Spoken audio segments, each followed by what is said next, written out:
A paz do Senhor Jesus seja com você. Sou o evangelista Lu Martins, e hoje eu quero te lançar uma pergunta que fere por dentro. O gigante é realmente grande, ou a memória da aliança que ficou pequena? Porque em 1 Samuel 17, o texto não começa celebrando a mira de Davi, começa mostrando um povo inteiro paralisado, um exército cercado por uma voz, uma ameaça repetida, um nome blasfemado, e um silêncio que dura 40 dias. Então o mistério não é apenas como Golias cai, o mistério é como Israel escuta a afronta por tanto tempo, e quase esquece quem é o seu Deus. Talvez você entre aqui pensando em força, estratégia, superação, mas a palavra nos empurra para outro lugar. Ela pergunta o que acontece com o coração quando o medo fala todos os dias, quando a intimidação repete o mesmo discurso, quando a alma começa a medir o problema pelo tamanho dos olhos, e não pela fidelidade do Senhor? E se eu te disser que o centro dessa história não é um jovem valente tentando vencer um guerreiro gigante, mas a colisão entre uma memória viva da aliança e uma mente ocupada pelo pavor? Fica comigo até o fim, porque hoje nós não vamos apenas visitar o Vale de Elá, nós vamos atravessar também o mar fechado diante de Israel, e vamos entrar no pátio onde Pedro treme diante da acusação, para descobrir uma verdade que atravessa o Velho e o Novo Testamento. Quando a memória de Deus encolhe, o inimigo parece invencível, mas quando a aliança volta a incendiar os olhos, até o impossível perde altura. Em 1 Samuel 17, versículos 4 a 7, Golias surge como uma massa viva de guerra. O texto pesa cada detalhe como se colocasse ferro sobre o peito de quem ouve. A altura assusta, o bronze brilha, a lança parece um poste. O som do metal não impressiona só os olhos, ele bate no nervo, entra pelos ouvidos, desce para o estômago. Ninguém ali vê apenas um homem, todos veem um veredito ambulante. E então em 1 Samuel 17, versículo 11, Saul e todo Israel ouvem aquelas palavras, e ficam aterrorizados e apavorados, não alguns homens, não os mais fracos, todo Israel. Isso é duro, porque esse povo carrega histórias, esse povo sabe o que o Senhor já fez, esse povo canta sobre o mar partido, sobre maná caindo, sobre muralha cedendo, mas agora a herança está na boca e não no sangue, a teologia existe, mas a reação revela eclipse de identidade. Golias não grita uma vez e vai embora. Em 1 Samuel 17, versículo 16, ele se apresenta manhã e tarde durante 40 dias. Perceba isso, manhã e tarde, quando o dia começa e quando o dia termina, como se o medo quisesse ocupar a primeira e a última palavra, como se a afronta quisesse enquadrar a rotina inteira de Israel. O gigante constrói liturgia de intimidação, ele influencia pelo terror, ele repete até parecer verdade absoluta, ele quer que a voz dele fique maior na memória do povo do que a voz do Senhor. E eu preciso te perguntar, enquanto a palavra pulsa, que voz está tentando influenciar sua alma assim, de manhã e de tarde? Que sentença bate na sua mente como um martelo repetido? Você não vai sair dessa, sua casa não muda, seu corpo não reage, seu passado te define, seu pecado venceu, sua oração não adianta? Porque o problema de Israel não começa no braço de Golias, começa no coração que ouve demais o inimigo e revisita de menos os feitos de Deus.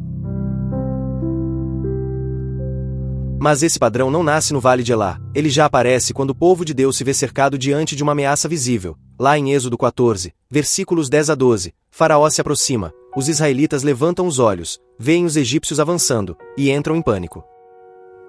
O mar está diante deles, o exército atrás, o pó sobe, o chão treme sob os passos dos cavalos, o som dos carros corta o ar como faca e metal, e de repente a libertação que parecia tão clara fica sufocada pelo perigo imediato.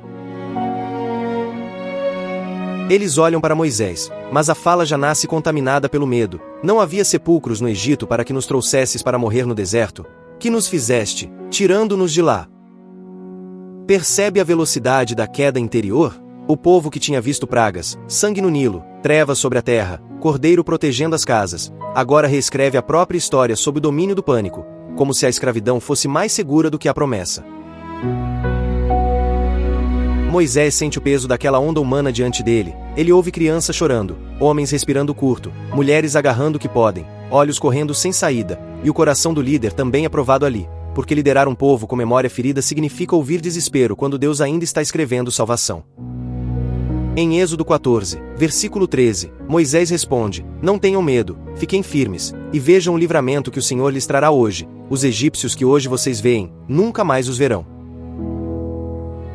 Essa frase não brota de um cenário favorável, ela nasce quando o mar ainda não abriu, quando o inimigo ainda vem correndo, quando a lógica ainda diz impossibilidade, e é justamente aí que a fé mostra sua textura, ela não nega o perigo, ela se recusa a dar ao perigo a última palavra.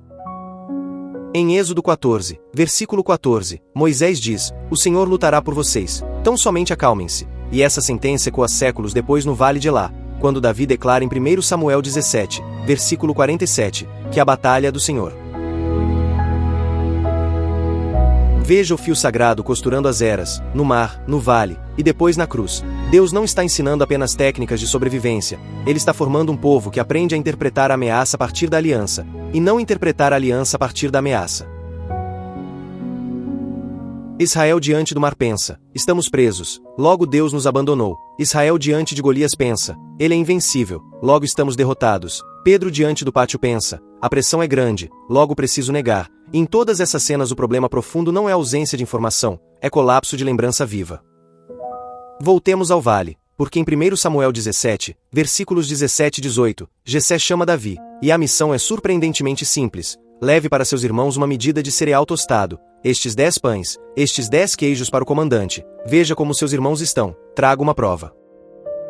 O futuro rei recebe pão antes de receber espada, ele carrega alimento antes de carregar fama, ele chega ao campo pela trilha da obediência comum. Isso mexe comigo, porque Deus muitas vezes coloca o homem no centro da batalha através de uma tarefa que parece pequena demais para o destino que o espera, e muita gente perde o momento de Deus porque despreza o pão, esperando a plataforma. Davi não diz: eu nasci para coisas maiores. Ele não dramatiza o envio, ele levanta cedo, organiza as coisas, entrega o rebanho a outro, e vai, como em 1 Samuel 17, versículo 20. Enquanto ele caminha, o alimento pesa nos braços, o couro da bolsa esfrega na palma, o corpo se move no ritmo do dever, mas há uma convergência invisível acontecendo, porque a simplicidade da obediência está levando Davi ao centro de uma crise nacional. Quantas vezes você pensa que está só cumprindo rotina, sem perceber que o Senhor está alinhando passos, horários, encontros e vozes para te colocar exatamente onde sua fé será usada para a glória dele? Davi não vai ao vale para lutar, e ainda assim o Senhor o conduz ao lugar onde a aliança será lembrada publicamente.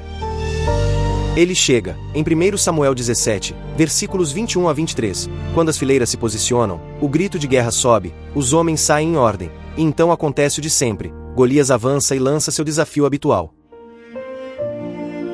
Mas o habitual para a multidão não é habitual para Davi. O que todos já normalizaram, ele ainda estranha. O que todos escutam resignados, ele escuta como profanação.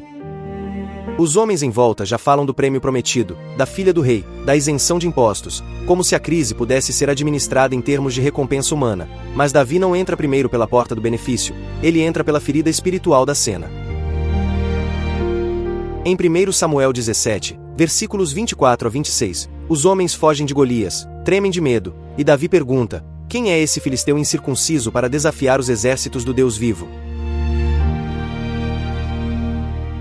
Ouça a força dessa pergunta. Ela não nasce da negação do tamanho do homem, ela nasce da correta localização espiritual dele, incircunciso, fora da aliança, fora do sinal do povo, fora do pacto, desafiando os exércitos do Deus vivo. Todos veem uma armadura. Davi vê um homem sem cobertura de aliança afrontando o nome mais alto. Todos medem bronze, ele mede pertencimento. É por isso que a percepção espiritual separa o homem de Deus da multidão apavorada. E aqui está um rehuque para sua alma. Como você tem nomeado seus gigantes? Pelo tamanho da armadura, ou pela distância deles da autoridade do Senhor? Essa lógica aparece de novo no Novo Testamento, quando Pedro anda perto de Jesus por anos, vê milagre, ouve ensino, confessa que Cristo é o Filho do Deus vivo, mas chega uma noite em que o barulho do pátio parece maior que a memória da aliança. Em Lucas 22, versículos 54-62, Jesus já está preso, Pedro segue de longe, senta entre os que aquecem as mãos no fogo, e a distância física expressa uma distância interior em crescimento.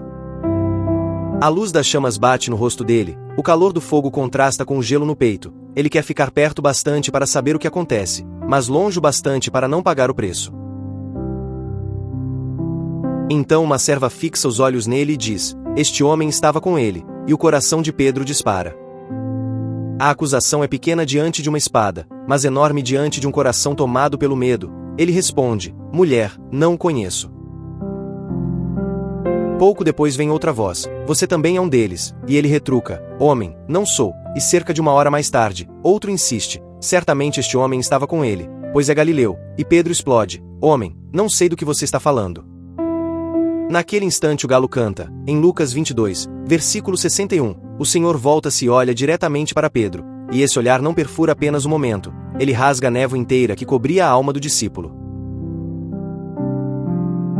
Pedro lembra a palavra, ele lembra o aviso, ele lembra quem falou, ele lembra que o medo fez sua voz ficar maior do que a fidelidade do mestre, e então sai e chora amargamente. Veja a conexão. Israel diante de Golias ouve 40 dias e se encolhe. Israel diante do mar vê os carros e quer voltar. Pedro diante de uma criada se despedaça por dentro. Porque o medo sempre tenta produzir amnésia espiritual. Ele quer que você esqueça o nome, esqueça o pacto, esqueça a presença, esqueça as promessas, esqueça quem te chamou. Mas a história de Deus nunca termina na falha da memória humana, porque o Senhor age para restaurar lembrança viva. No vale, Eliabe, irmão de Davi, se irrita. Em 1 Samuel 17, versículos 28 e 29, ele acusa: por que você desceu aqui? Com quem deixou aquelas poucas ovelhas no deserto? Conheço seu orgulho e sua má intenção, você veio para ver a batalha.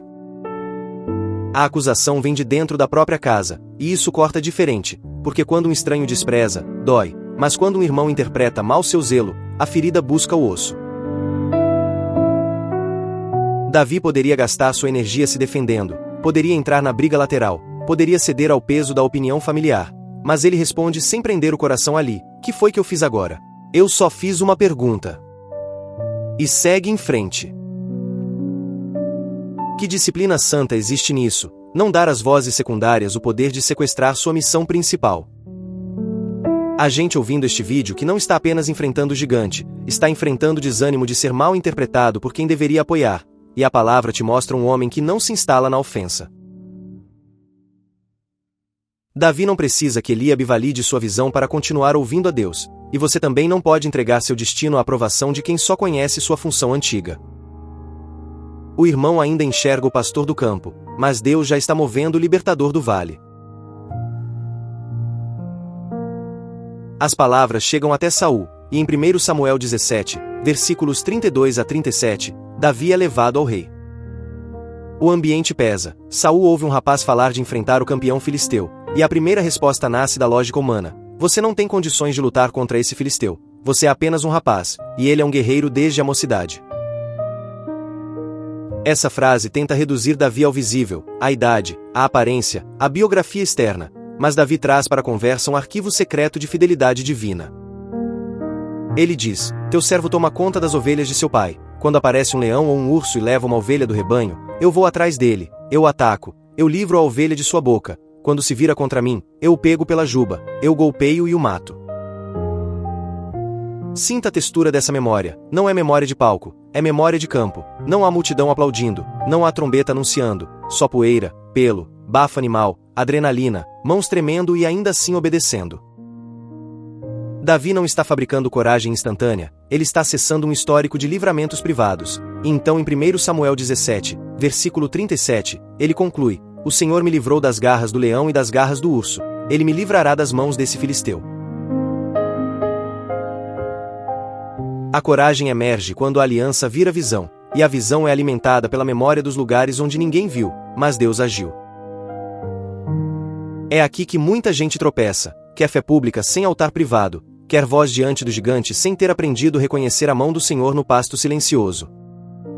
Davi não improvisa confiança, ele a carrega formada nas madrugadas de serviço, nos dias sem plateia, nas lutas sem registro, e eu te pergunto, que livramento antigo Deus já te deu, e você precisa lembrar hoje para não sucumbir ao desafio presente? Porque a fé que vence no vale costuma ser alimentada pela lembrança de um Deus que já foi fiel no secreto.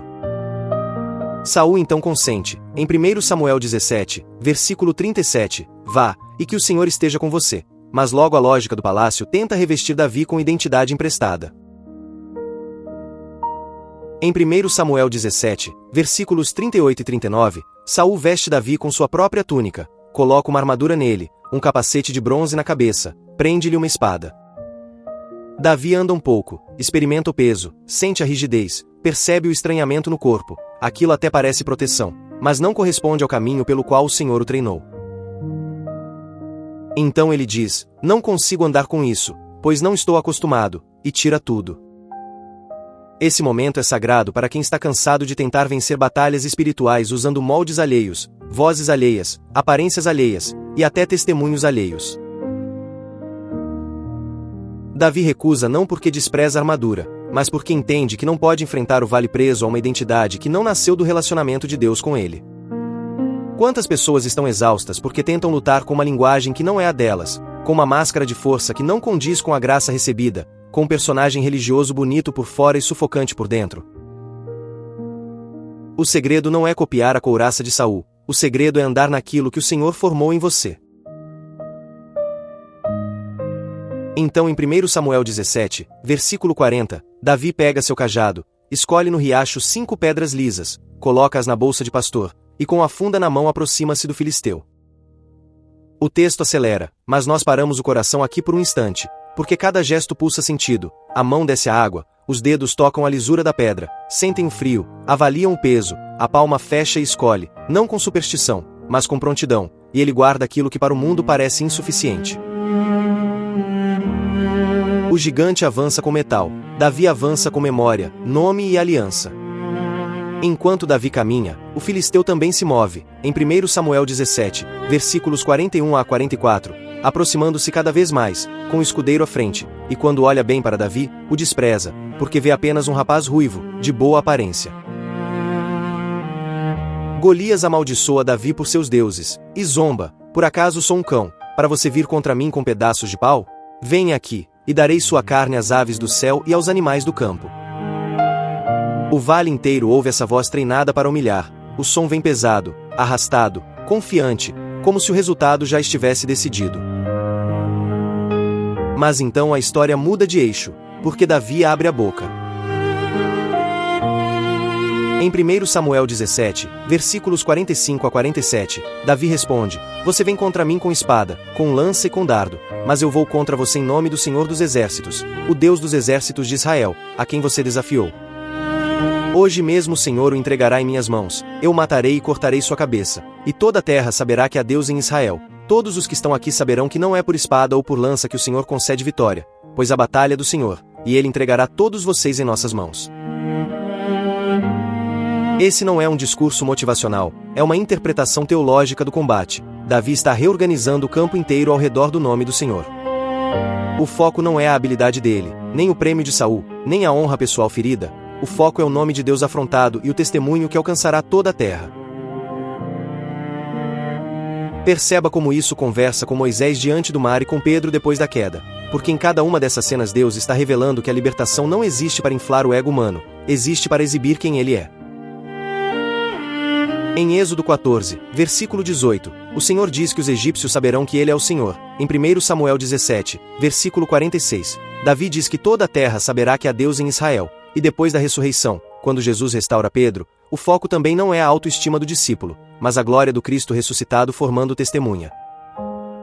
Em João 21, versículos 15 a 17, Jesus pergunta 3 vezes: você me ama?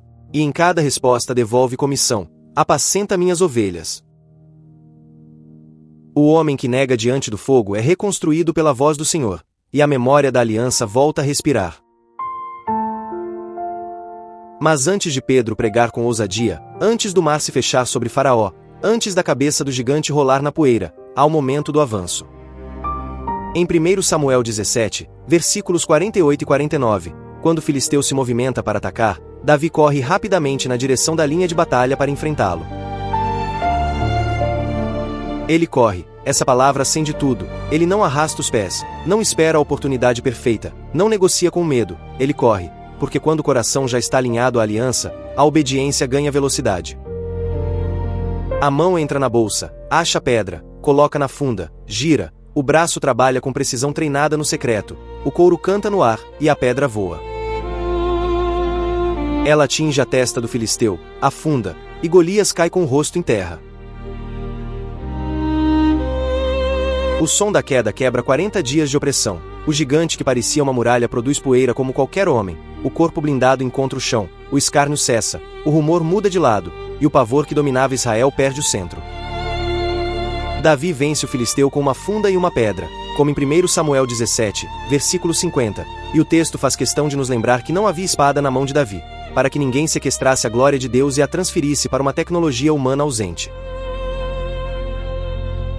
Então Davi corre, fica de pé sobre o filisteu, toma a espada do próprio gigante, puxa a da bainha, e com ela corta sua cabeça, em 1 Samuel 17, versículo 51. O instrumento do opressor termina servindo de testemunho da vitória de Deus. Quando os filisteus veem que seu guerreiro está morto, fogem, e Israel, que há pouco tremia, agora avança com grito. Isso também é impressionante. O povo que antes estava paralisado recupera movimento quando a memória da aliança é reacesa por um homem que se recusa a medir a realidade apenas pelo visível. Há momentos em que Deus usa a fé de um para despertar a lembrança de muitos, e talvez você seja colocado em certos ambientes não porque já seja o mais forte, mas porque decidiu crer com clareza onde outros desaprenderam a lembrar. E agora o fio volta para Pedro, porque o mesmo discípulo que treme no pátio depois se levanta em Atos 2, versículos 14 a 36, e proclama Cristo com ousadia diante da multidão. O medo não tem a palavra final sobre quem é alcançado pela graça restauradora do ressuscitado, a negação não vira identidade definitiva, o fracasso não recebe trono eterno. O olhar de Jesus que expõe é o mesmo amor que reconstrói, e quando o Espírito Santo desce, Pedro não fala mais como quem se esconde junto ao fogo, ele fala como testemunha da nova aliança selada no sangue de Cristo. Entende agora a beleza do Evangelho? O filho maior de Davi não apenas enfrenta um gigante externo, ele enfrenta o pecado, a morte, o inferno, e vence como representante do seu povo. Davi entra no vale como cabeça representativa de Israel naquele momento histórico, e sua vitória se torna a vitória do povo, mesmo dos que estavam tremendo nas encostas. Isso aponta para Jesus de maneira gloriosa, porque nós também estávamos impotentes, incapazes de derrotar o nosso maior inimigo, e Cristo entra sozinho no conflito decisivo, carrega sobre si a vergonha, enfrenta a condenação, derrama seu sangue, morre e ressuscita, para que a vitória dele seja contada em nosso favor. Então a aplicação final não é, seja impressionante como Davi, a aplicação é, confie no filho de Davi, que já venceu por você, e por causa dele lembre-se de quem é o seu Deus e de quem você é nele. Talvez seu Golias hoje não use bronze, talvez ele use diagnóstico, dívida, acusação, compulsão, vergonha antiga, esgotamento emocional, uma palavra lançada sobre você na infância, uma recaída secreta, um medo que fala de manhã e à tarde. Talvez seu mar esteja à frente agora, sem caminho visível, e o passado esteja correndo atrás, dizendo que você nunca deveria ter saído do lugar antigo. Talvez você se reconheça mais em Pedro, aquecendo as mãos perto de um fogo estranho, tentando sobreviver sem assumir plenamente seu vínculo com Jesus. E é exatamente por isso que essas histórias se abraçam hoje diante de você, porque elas dizem a mesma verdade. A coragem bíblica não nasce da ilusão de autossuficiência, ela nasce da pertença, da aliança, da memória restaurada, do nome do Senhor ocupando de novo o centro. O veredito espiritual é este: o gigante perde força quando a identidade volta, o mar deixa de ser sentença quando a promessa volta, a negação perde domínio quando a voz de Cristo restaura a lembrança do amor. Medo crônico muitas vezes não revela apenas um problema grande, revela uma memória de aliança encolhida, e o remédio de Deus não é inflar seu ego, é reacender sua visão dele. Davi não vence porque acredita em si de forma abstrata, Davi vence porque sabe em nome de quem vem, Moisés permanece porque sabe quem luta por Israel, Pedro se levanta porque o Cristo ressuscitado não o abandona ao próprio fracasso. Agora o espelho fica diante de nós, qual voz te desafia há 40 dias, ou 40 meses? Que afronta repetida tem tentado determinar seu humor, sua oração, seu sono, sua expectativa, sua autoestima e até sua leitura das promessas de Deus? Onde você percebe que está tentando usar a armadura de Saul, uma performance religiosa, uma força fabricada, um personagem que impressiona pessoas, mas não sustenta sua alma? E qual livramento antigo você precisa puxar de volta à memória hoje, para lembrar que o Senhor não mudou? Talvez a sua resposta prática comece exatamente onde Davi começa, em uma pergunta santa: quem é esse filisteu incircunciso para desafiar os exércitos do Deus vivo, em 1 Samuel 17, versículo 26? Traduzindo para sua vida, quem é essa voz para se exaltar acima da palavra de Deus? Quem é esse medo para governar o que Cristo comprou? Quem é essa acusação para definir alguém lavado pelo sangue de Jesus? Quem é essa sentença para destronar a fidelidade do Senhor? Isso não é arrogância humana. Isso é fé realinhada pela aliança consumada em Cristo. Então eu te convido agora, não a fingir coragem, mas a responder com sinceridade diante de Deus. Senhor, eu me lembro pouco. Reacende em mim a memória da tua fidelidade. Senhor, eu ouvi demais a voz do gigante. Faz tua palavra voltar a soar mais alto. Senhor, eu tentei vestir armaduras alheias. Ensina-me a permanecer na graça que o Senhor me deu. Senhor, eu neguei, eu temi. Eu recuei, mas eu volto ao teu olhar e ao teu amor. Se essa oração é sua, faça dela um altar agora mesmo, aí onde você está. E se esta mensagem falou com você, deixe nos comentários uma resposta simples e sincera. Qual verdade da palavra você precisa lembrar hoje? E se você deseja continuar recebendo estudos bíblicos narrativos, profundos e cheios de esperança, inscreva-se no canal, porque aqui nós abrimos a Escritura com reverência, clareza e alimento para a sua fé, inclusive para quem caminha e congrega também na comunidade online.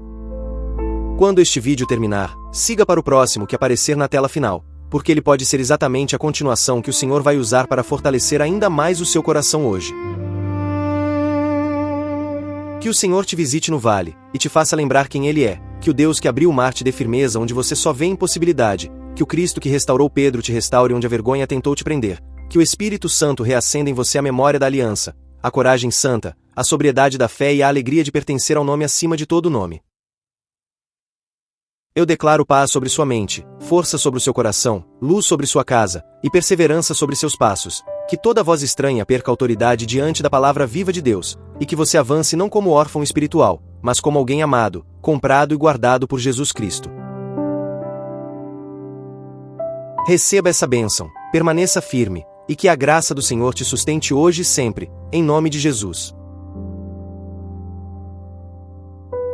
Para quem permaneceu até aqui, existe uma peça escondida nesse mesmo fio, porque há uma noite em que a ameaça cresce, a alma dos servos vacila, e um rei aprende novamente que o tamanho do inimigo nunca decide o desfecho, quando a memória do Senhor volta a ocupar o centro. Eu quero te levar agora para Jerusalém sitiada, para dentro do quarto de um homem pressionado, e para o chão sagrado onde palavras antigas reacendem coragem, porque em Ezequias nós vemos outra vez o mesmo conflito, não apenas exércitos contra muros, mas vozes contra aliança, medo contra lembrança, blasfêmia contra o nome vivo de Deus. A história está em 2 Reis 18 e 19, e também respira em Isaías 36 e 37, onde o rei da Assíria se levanta como se fosse absoluto, e Jerusalém parece pequena demais para continuar em pé. O cenário pesa antes mesmo da fala, cidades já tombaram, fortalezas já cederam, povos já perderam o fôlego, e agora Senaqueribe envia seu mensageiro para ferir não apenas muralhas, mas o coração do povo. Ele sabe que muita batalha é vencida primeiro na imaginação aterrorizada, e por isso a arma mais afiada naquela hora não é a espada, é o discurso repetido, insinuado, calculado para reduzir a confiança dos servos do Senhor. Em 2 Reis 18, 28, Rabsaque se põe de pé e grita em hebraico, para que todos ouçam sem intermediários, e a própria cena já carrega provocação, porque o inimigo quer falar direto com a alma, ele quer atravessar conselheiros, furar protocolos, invadir o pensamento coletivo. Então ele levanta a voz e diz: ouçam a palavra do grande rei, o rei da Assíria, assim diz o rei, não deixem Ezequias enganá-los, ele não poderá livrá-los das minhas mãos. Perceba a estratégia, não é apenas ameaçar a cidade, é isolar a confiança, é desacreditar a liderança fiel, é dizer ao povo que a esperança que eles têm é ingenuidade, ilusão, auto-engano. E logo ele aprofunda o veneno, em 2 Reis 18:30, não deixem Ezequias persuadi-los a confiar no Senhor. Quando ele diz, certamente o Senhor nos livrará, esta cidade não será entregue nas mãos do rei da Assíria. Essa frase parece atravessar séculos e alcançar muita gente hoje, porque o inimigo continua tentando pintar confiança em Deus como ingenuidade emocional, como recusa infantil da realidade, como mecanismo fraco para quem não consegue encarar fatos. Rabsaque está dizendo, não deixem que a aliança interprete a crise, deixem a crise reinterpretar a aliança, não deixem a promessa governar a leitura do cerco, deixem o cerco reduzir a promessa a nada. E então o discurso fica ainda mais cruel, porque ele oferece uma falsa paz, como fazem muitas seduções espirituais. Em 2 Reis 18, 31 e 32 ele diz, façam paz comigo e saiam para mim. Então cada um comerá da sua própria videira e da sua própria figueira, e beberá a água da sua própria cisterna, até que eu venha e os leve para uma terra como a de vocês. Terra de cereal e vinho novo, terra de pão e vinhas, terra de oliveiras e mel. Escolham a vida e não a morte. Veja como a mentira sabe se vestir de linguagem agradável. Ela promete alívio, continuidade, até semelhança com a herança perdida, mas no fundo continua sendo exílio vendido como segurança, cativeiro anunciado como cuidado, rendição embalada como solução madura. O inimigo não precisa sempre vir rugindo, às vezes ele vem argumentando, comparando, oferecendo uma versão administrável da derrota, contanto que o povo abandone a confiança no Deus vivo. E então ele atinge o centro blasfemo da fala, em 2 Reis 18, 33 a 35. Por acaso Deus de alguma nação conseguiu livrar sua terra das mãos do rei da Síria? Onde estão os deuses de Amate e Arpade? Onde estão os deuses de Sefarvaim? Acaso livraram Samaria das minhas mãos? Qual dentre todos os deuses dessas terras conseguiu livrar sua terra das minhas mãos? Como então o Senhor poderá livrar Jerusalém das minhas mãos? Agora a afronta não é só política, ela é teológica. Ele coloca o Senhor na prateleira dos ídolos vencidos. Ele confunde o Deus vivo com deuses fabricados. Ele lê a história apenas como coleção de impérios e supõe que o Santo de Israel seja mais um nome impotente no catálogo das nações. Mas há algo impressionante na reação inicial do povo, porque em 2 Reis 18, 36 está escrito: mas o povo ficou calado e nada respondeu, pois o rei tinha ordenado, não lhe respondam. Esse silêncio não é covardia automática, em parte ele é disciplina, em parte é contenção, em parte é a recusa de discutir a verdade de Deus no campo escolhido pelo zombador. Há momentos em que responder menos ao inimigo é sabedoria, para responder mais intensamente diante do Senhor. Quando os oficiais voltam a Ezequias com as roupas rasgadas, a notícia entra no palácio como vento de inverno, e em 2 Reis 19:1, quando o rei Ezequias ouviu isso, rasgou suas roupas, vestiu pano de saco e entrou no templo do Senhor. Isso é belo, porque antes de organizar defesa, antes de encenar controle, antes de fabricar bravura para parecer estável, ele entra na presença, ele leva o peso para o lugar certo, ele se move do barulho da afronta para o espaço da adoração ferida. E note a textura dessa decisão: o pano de saco arranha a pele, o tecido áspero comunica luto, humilhação e dependência. Não há glamour ali, só um rei reconhecendo que o problema é maior do que sua força, mas não maior do que seu Deus. Ao mesmo tempo, ele envia homens ao profeta Isaías, e a mensagem deles em 2 Reis 19:3 diz: este é um dia de angústia, repreensão e vergonha, como quando uma criança está para nascer e não há força para dá-la à luz. Que imagem poderosa! O povo está no limite, a promessa parece próxima e ao mesmo tempo impossível. Existe dor, existe pressão, existe exaustão, mas falta força humana para concluir o que precisa acontecer.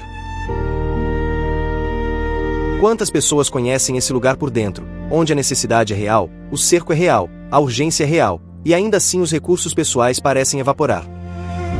Os servos continuam: talvez o Senhor seu Deus ouça todas as palavras de Rabsaqué, a quem o seu senhor, o rei da Assíria, enviou para insultar o Deus vivo, e o repreenda pelas palavras que o Senhor seu Deus ouviu. Portanto ore pelo remanescente que ainda sobrevive, como em 2 Reis 19:4.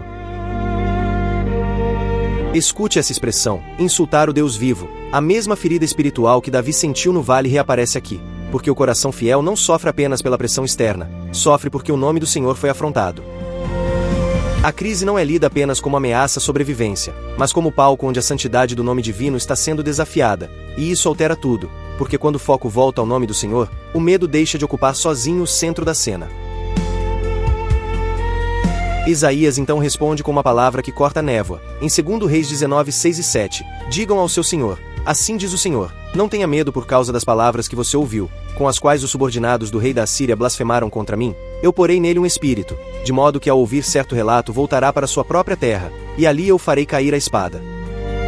Não tenha medo por causa das palavras que você ouviu. Essa frase merece pousar devagar na alma, porque muita opressão cresce em torno de palavras ouvidas, diagnósticos ouvidos, sentenças ouvidas, memórias ouvidas, ameaças ouvidas, interpretações ouvidas. Deus não está negando que a voz inimiga falou, ele está retirando da fala inimiga o direito de definir o futuro do seu povo. Mesmo assim a pressão não some de uma vez, porque o inimigo volta a enviar carta, volta a insistir, volta a tentar transformar repetição em verdade inevitável, e isso é importante, porque algumas batalhas não terminam após a primeira oração. Há cercos em que a fé precisa continuar respirando enquanto a afronta tenta reaparecer com nova forma e mesmo conteúdo. Em 2 Reis 19:14, Ezequias recebe a carta das mãos dos mensageiros e a lê, depois sobe ao templo do Senhor e a estende perante o Senhor. Que cena santa e concreta!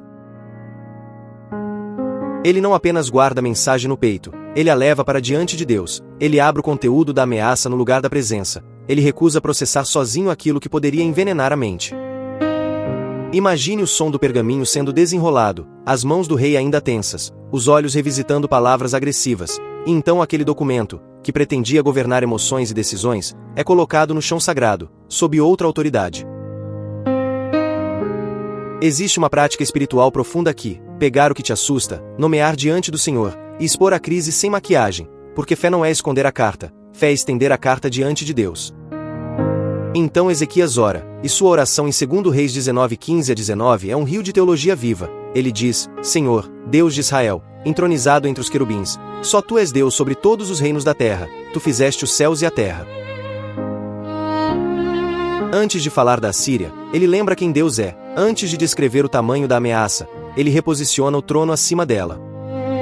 Depois ele clama: dá ouvidos, Senhor, e ouve, abre os olhos, Senhor, e vê. Ouve as palavras que Senaqueribe enviou para insultar o Deus vivo. É verdade, Senhor, que os reis da Síria devastaram essas nações e suas terras, lançaram os deuses delas no fogo e os destruíram, pois não eram deuses, mas apenas madeira e pedra, feitos por mãos humanas. Agora, Senhor nosso Deus, livra-nos das suas mãos, para que todos os reinos da terra saibam que só tu, Senhor, és Deus. Que oração precisa e poderosa. Ele não nega os fatos, ele admite que a Síria devastou nações, ele reconhece a sequência histórica de vitórias do império, ele não finge que tudo é imaginação. Mas ele também recusa a conclusão blasfema, porque os deuses destruídos eram apenas madeira e pedra, feitos por mãos humanas, e o Senhor não pode ser comparado à obra de artesãos. Aqui a memória da aliança se expande novamente. Deus não é um recurso tribal tentando competir com impérios. Deus é o Criador dos céus e da terra, entronizado acima dos reinos, vivo, santo, incomparável.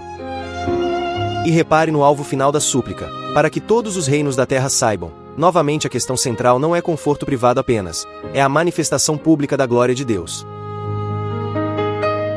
Isaías envia então a resposta divina, e ela vem com majestade, ironia santa e juízo estabelecido. Em 2 Reis 19:21 o Senhor chama Jerusalém de virgem filha de Sião, e diz: ela despreza você e zomba de você. A cidade de Jerusalém meneia a cabeça enquanto você foge. Que reversão impressionante! Aquele que parecia capaz de fazer tremer as nações agora é descrito como alguém diante de quem Sião meneia a cabeça, porque quando Deus entra no cenário, a proporção muda. Depois o Senhor pergunta: a quem você insultou e blasfemou? Contra quem você ergueu a voz e levantou os olhos com orgulho? Contra o Santo de Israel, como em 2 Reis 19:22. A arrogância síria não foi subestimada, foi registrada, pesada e colocada diante do tribunal do céu. E o próprio Deus expõe a ilusão de autonomia do império, mostrando que toda capacidade, toda estrada aberta, toda expansão e todo limite sempre estiveram debaixo do seu governo soberano. Então vem uma das imagens mais fortes de todo o relato. Em 2 Reis 19:28 o Senhor diz: porei o meu gancho em seu nariz e o meu freio em sua boca, e farei você voltar pelo caminho por onde veio.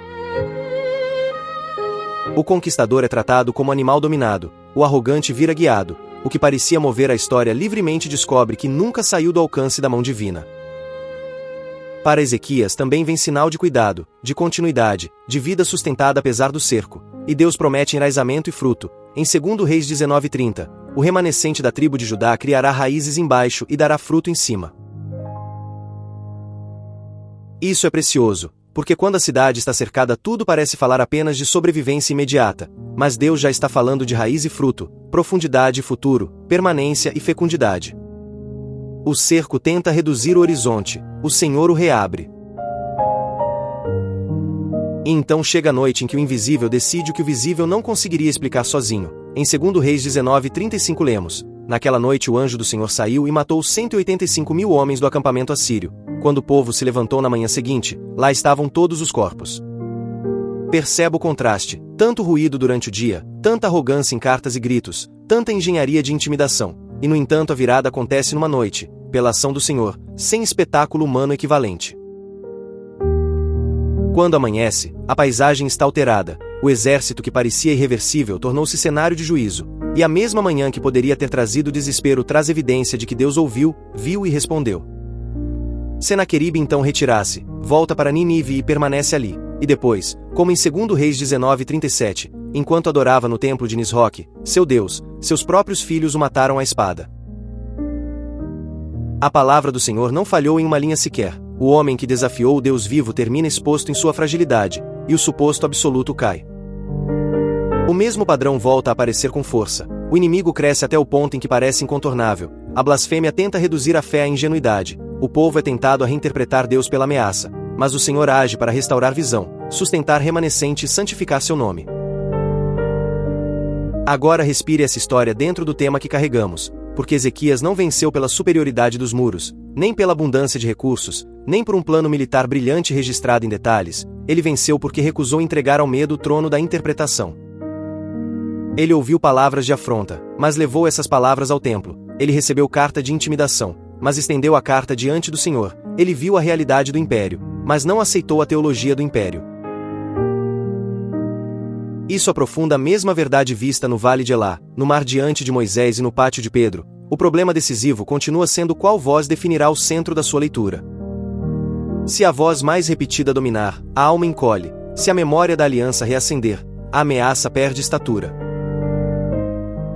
Talvez a sua alma esteja hoje exatamente nesse ponto, cercada por cartas internas e externas, mensagens que parecem oficiais, argumentos que parecem fortes, lembranças que parecem incontestáveis, e tudo isso tentando te convencer de que confiar no Senhor é ingenuidade.